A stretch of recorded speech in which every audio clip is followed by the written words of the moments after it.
Before we start, for those of you in the room, I'd like to point out that it's George Alonzo's birthday today. So, happy birthday, George. MP, thank you for bringing a settled case for George. I think that was the best birthday gift you could have.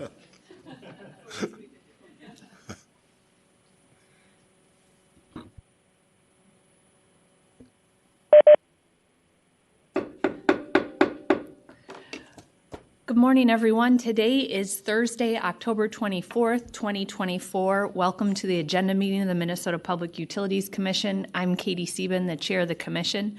I'll take the role of the other commissioners who are present for today's hearing. Commissioner Means. Here. And Commissioner Tuma. I'm here. A quorum is present. We have 2 items on our agenda today.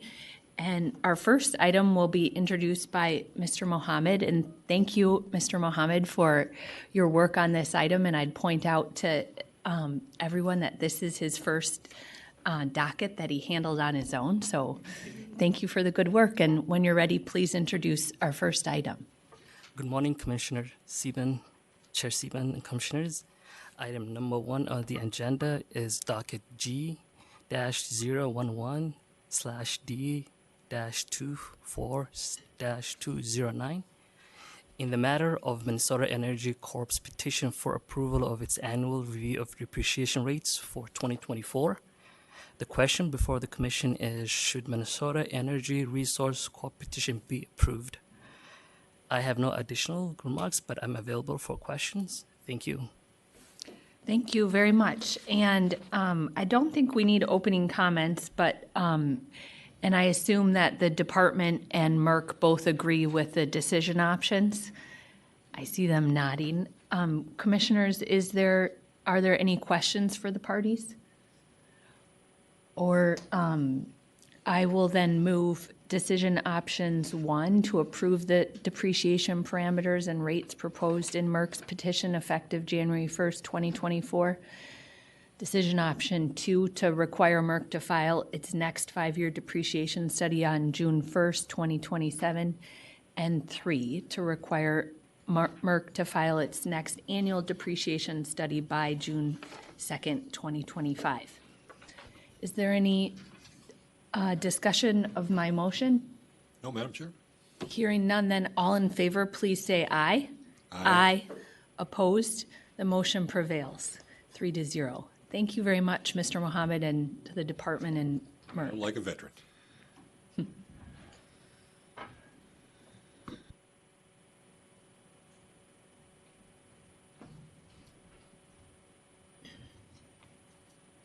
And Mr. Manning, good morning. When you're ready, please introduce our second agenda item. Good morning, Chair Sieben and Commissioners. Today's agenda item number 2 is docket number E015/GR23155 in the matter of the application of Minnesota Power for authority to increase rates for electric service in Minnesota. The questions before the Commission today are, should the Commission accept the offer of settlement and adopt the Administrative Law Judge's findings of fact, conclusions of law, and recommendation to approve settlement? Staff has one correction to the briefing papers. In the section on executive compensation on page 12, in describing the settlement in section 3, the briefing papers state the parties agreed to reduce test year executive compensation by $1.1 million to reflect the OAG and department's recommendations. This should state $1.0 million. Similarly, the decision option in section 5 and at the end of the briefing papers listed as decision option 6 should be amended to read, order Minnesota Power to remove $1.0 million in executive compensation from the 2024 test year for a total compensation of amount of $1.5 million. This change does not affect the overall revenue requirement.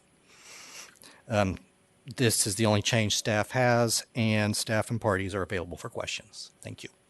Thank you, Mr. Manning. If the parties could please come forward, we'll do appearances and then move to questions.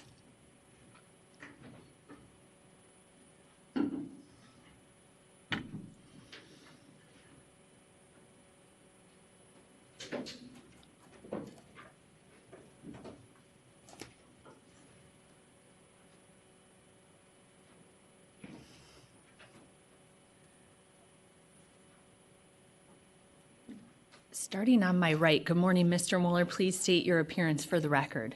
Good morning, Commissioners. David Moore on behalf of Minnesota Power. Good morning, Commissioners. Jennifer Cady on behalf of Minnesota Power. Good morning, Chair Sieben and Commissioners. Richard Dornfeld appearing today on behalf of the Minnesota Department of Commerce. Good morning, Peter Schultz on behalf of the Office of the Attorney General, Residential Utilities Division. Good morning, Andrew Moratzka, Stoll Reeves on behalf of the large power interveners.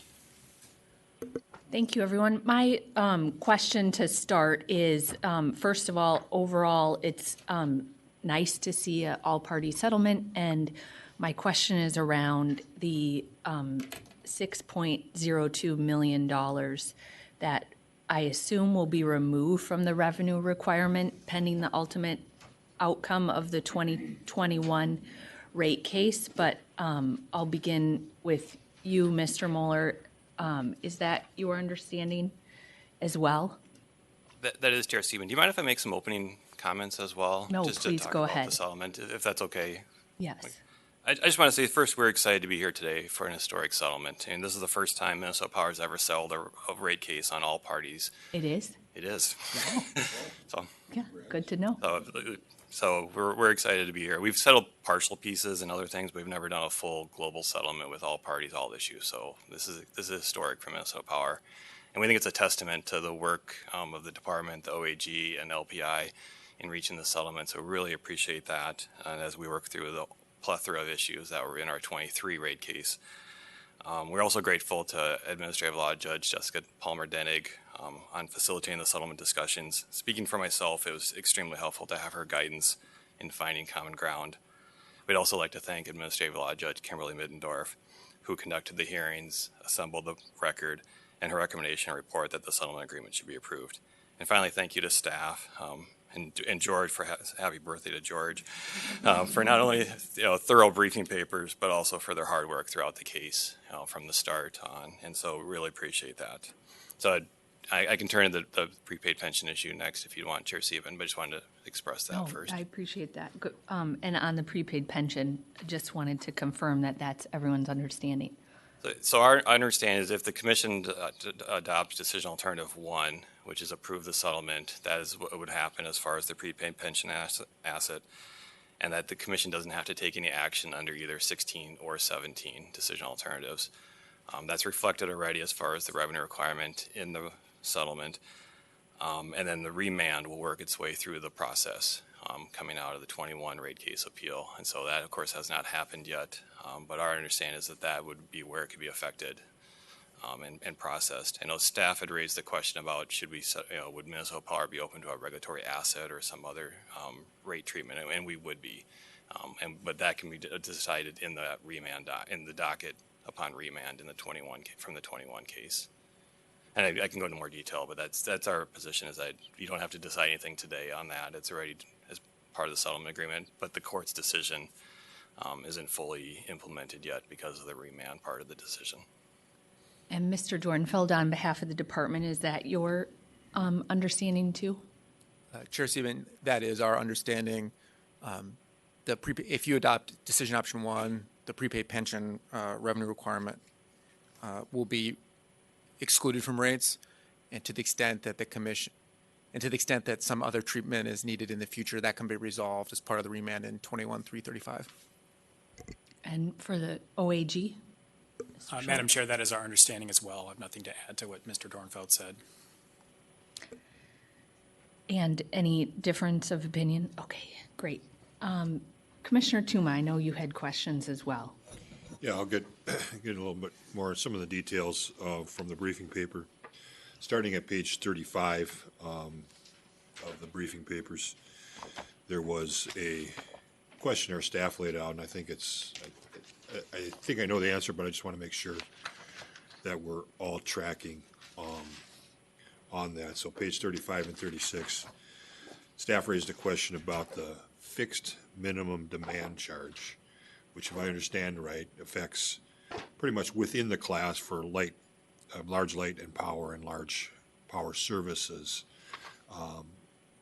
And that what they list is that there's a proposed increase, that this is not frozen like the fixed monthly charges, but that they will actually increase, meaning those who are under this will pay a little bit more pursuant to the agreed proposed charge, and that's not frozen like the fixed charge. Is that your understanding? Mr. Mueller? Mr. Mueller. Thank you, Chair Sieben, Commissioner Tuma. That is our understanding that the minimum demand charges are not part of the settlement and that they were part of, and because they were not contested. And so so the minimum demand charges do not need to be decided under decision alternative 29, or we don't think that is necessary for decision alternative 29. And the treatment on those will be, as part of the revenue allocations for large power and large light and power. And large power actually might have a slight decrease just because of the overall revenue allocation for that. But it's separate from the fixed monthly service charges that we have for all customer classes. Mr. Maraska, that's your understanding? Madam Chair, Commissioner Tuma, yes, it is. Excellent. Now, page 37, I want to deal with the two new riders. And one is a classic rider, I guess, when it's a revenue expense that you're truing up over time and we're paying over time is a rider. The other one's a little different, so that's why I want to, but let's focus on I think what would be the new, simpler one, the new capacity and revenue expense rider. The department recommended a 2-year pilot, but essentially it's just done. It's going to be a rider from here on till eternity, unless a commission changes it in the future. And so even though they've recommended a 2-year pilot, there's no, in a year we could say it's not a good idea. And, if you have a rate case, we can deal with it then. Or if we want to create a regulatory asset and say we want to put it back into base rates, we could do that then. That's your understanding. We're not binding a future commission to continue to do this on forever. I think Mr. Mueller. I'm sorry. Yeah, you're never binding a future commission. I mean, I think in this case, there's not a window like there would be for a pilot, but there's not the commission can always revisit that. And my understanding, this is part of the broader rider, but our staff did make a note that this new rider should be maintained as a separate rider for at least a few years to establish a solid true-up process without interfering with the timely process of the FPE rider true-up. And I don't know if it needs to be a separate rider from that rider situation, but I think our staff is basically saying, do the math separately for the capacity side of this. Otherwise, we're going to have to do an IR, and it's going to slow up the process. And so I guess I just want a clear commitment from you that that's the plan, to do the math so that our staff can see that in the initial filing as opposed to, having to ask for an IR and slowing things up. Is that your kind of plan going forward? Mr. Mueller. That is Commissioner Tuma, and we'll make sure we call it out separately, even if it's in the same filings or other parts. Because our fuel and purchased energy does not include capacity costs at this stage, but we'll have that going forward, but we'll make sure it's spelled out separately so that it's clear what those costs are. And I don't think we need a separate decision option to do that. I think the commitment's good enough. Is that good enough for you, Mr. Dornfield? You're the guys that look after the riders and pay attention to it. Is that satisfactory to you at this stage? Mr. Dornfeld. Chair Sieben, Commissioner Tuma, it is. The next one's a little more difficult because I try to get my brain around the Voluntary Renewable Energy Rider, the VRE. Got to have a new acronym, so here it is. So the VRE seems to be a slightly different beast as a rider because it has somewhat a customer-facing element. And so there's some discussions about, how it should look and discussions with the department. But first of all, if it is a customer-facing type program, is it your intent and is it part of your understanding as a settlement before this goes into place? You've agreed to do it, but before it goes into place, you got to come to us for a tariff filing and approval of a tariff for the VRE. Is that your expectation? It is not, Commissioner Tuma. I guess our expectation is we filed this with our rate case as part of our initial filing, and that by approving the settlement, you're approving putting this rider in place. But if we put customers on this rider, we'll have to come to for your approval to do that. So there is a program. through an electric service agreement. So there's a program, you've created a program. Is there somewhere in the record here that I can see that program, or is it just the general outline that I'm seeing in the settlement? I think at this stage, it's just a general outline of here's what we have a proposed rider that we put in our initial filing, and that we would implement that with final rates. And we're open to doing the compliance items that staff laid out as well to add more detail. But it's a general program, and then if we have a specific customer that wants to go on this rider, then there'll be additional details as far as both the renewable energy source as well as terms, other electric service agreement type provisions. So any customer going on this, and I'm assuming these are bigger customers. It's for large power customers. Right. That's going to have a pre-approval before it takes effect. That's correct. It would be probably. We'd see it as either an amendment to an electric service agreement or in addition to an electric service agreement. At that stage, then we could, actually, I'm trying to avoid having to do a compliance filing today in the order. If we're going to address that when a future company comes, we could adopt at that stage for all future and that client and all future at that stage. Could we not? You could, Commissioner Tuma, and then we could also, as we have customers go on this rate, propose it. Then we could do the compliance at that point as well. Mr. Maraska, it sounds like your clients are the ones who take advantage of this. I'm trying to make sure we do it correctly, but your understanding, any future client of you that you have now represented, come forth one of these things, it will have to be pre-approved. Is that your understanding? Madam Chair, Commissioner Tuma, yes, it is. Similar to Mr. Muller's comments, we would envision it functioning through an amendment to an existing ESA or something along those lines, and we'd be discussing it at that time. And that future first one through the door may be scrutinized a little bit more closely, and we may have compliance filing requirements for everybody that comes in the future. Any problem with that, or would you rather have us do a compliance filing structure as our staff kind of laid out at the bottom of page 38 of the briefing papers now? Madam Chair, Commissioner Tuma, LPI doesn't have a position really on the compliance filing and the timing of it. If it's helpful, that's okay. If it's deferred, that's okay to LPI too. In the department, will be mentioned we should try to work this out in advance. You're satisfied if we just wait for the first one to come through, or would you like us to do some sort of compliance filing requirement Mr. Dornfeld. Chair Steven, Commissioner Tuma, we're comfortable with waiting and reviewing it with sort of the initial filing, the initial party to try to take advantage of this rider. And some of this information seems to be valuable. I would think that we would want to have it to make sure we're assessing the program. And so this gives us a good framework when the first one comes through, but no need for us to adopt a special motion today that's the way I see it. Any different view of it? Chair Steven, Commissioner Tuma, yeah, we don't disagree with your assessment.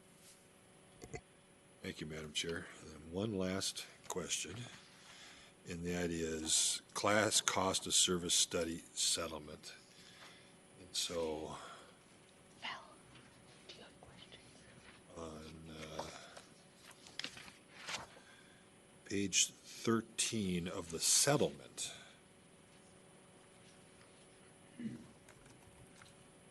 the company has agreed to shall propose a revenue apportionment that moves each customer class closer to the cost of service as shown on a CCOS developed by Minnesota Power in that case. And so later on it has a qualifying language, not binding. But I just want to make sure we're not necessarily, our staff in the briefing papers said the decision option, if we didn't go with number one, would be we order you to do one.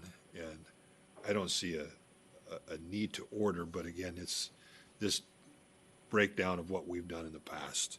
And so it says a class cost of service study. It doesn't say the minimum system method. So I suppose you could have an epiphany before the next rate case and decide that you like the, OAG's peak and average or something like that. It doesn't necessarily, the commission here is not, ordering you to do the minimum system method or approving the minimum system method. That's the way I read the settlement. Is that your understanding? That's our understanding, and then proposing in the next case as well, getting closer to cost of service. Now, you may do it that way, and that's something that probably would expect that you would probably do, but you're not bound by, and the commission is not telling you to do, as a matter of precedent, the minimum system method.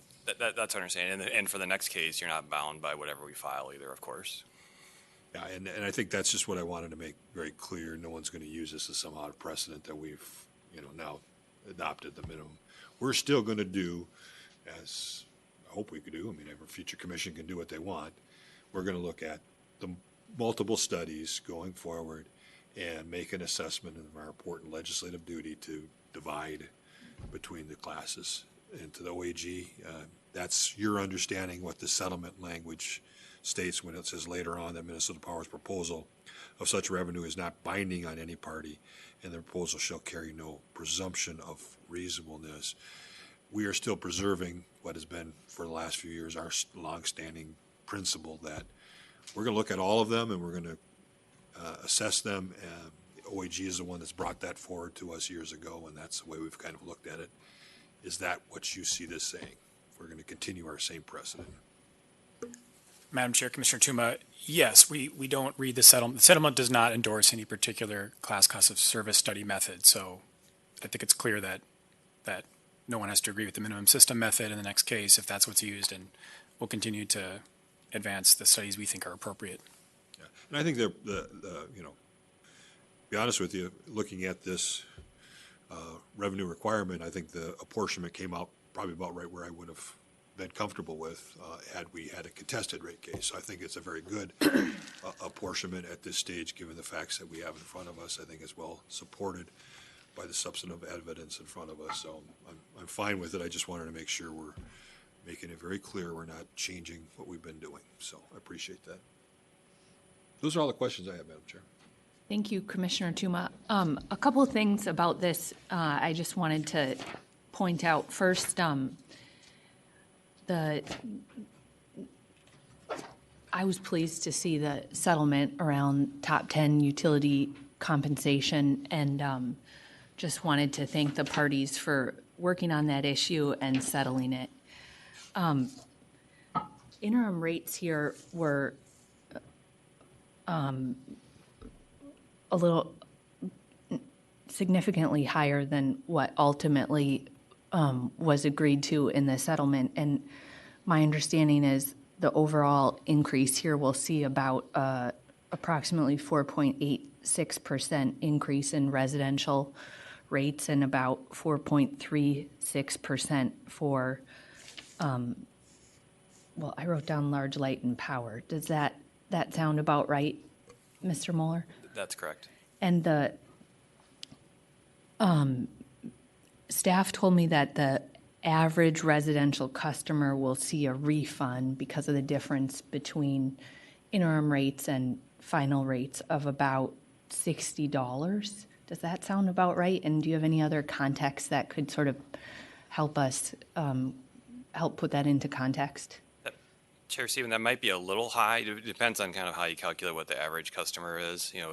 Right now they're paying about $8 a month for interim rates, and if the rate case settlement is approved, it'd be about $5 increase. So it's a $3 difference per month, and then you take that times the number of months that we've had interim rates in place.